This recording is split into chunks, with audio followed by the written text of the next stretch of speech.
you very much. Mr. Hennin, you have the floor. Merci, Monsieur le Président. Écoutez, voilà une fois de plus un sujet qui pourrait permettre à l'Union européenne de prendre de l'avance. De prendre de l'avance en matière de protection de l'environnement, de prendre de l'avance en matière de protection des intérêts humains, de prendre de l'avance en matière de protection de la vie animale, de prendre de l'avance en matière industrielle et en matière de recherche.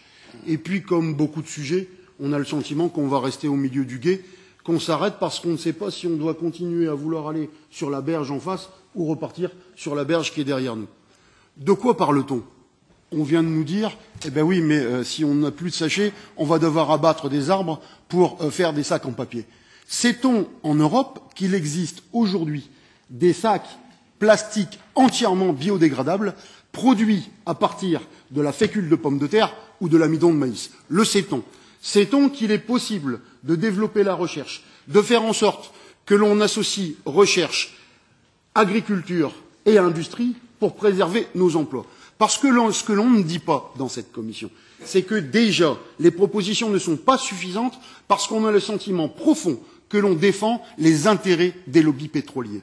On est en train d'organiser autour de l'Europe la pénurie de matières premières en matière de protection de matières premières pour la fabrication des sacs plastiques. On va organiser sciemment le déplacement des entreprises qui fabriquent ces sacs plastiques en direction de pays en voie de développement, là où la main-d'œuvre est moins chère.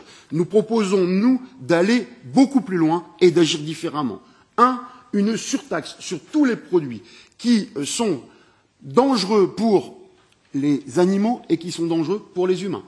Une exonération de taxes pour les produits qui sont entièrement biodégradables et qui sont produits à base d'un accord concret entre la recherche, l'agriculture et l'industrie pour continuer à développer l'emploi en Europe. Quant à savoir si nous devons continuer à faire en sorte que chacun puisse acheter ce qu'il veut acheter, eh bien oui, mais à la condition, et c'est l'une des règles importantes de ce Parlement, que la concurrence soit libre et non faussée. Or, actuellement, la concurrence sur les produits pétroliers est faussée par le simple fait qu'on organise la pénurie pour faire monter les tarifs.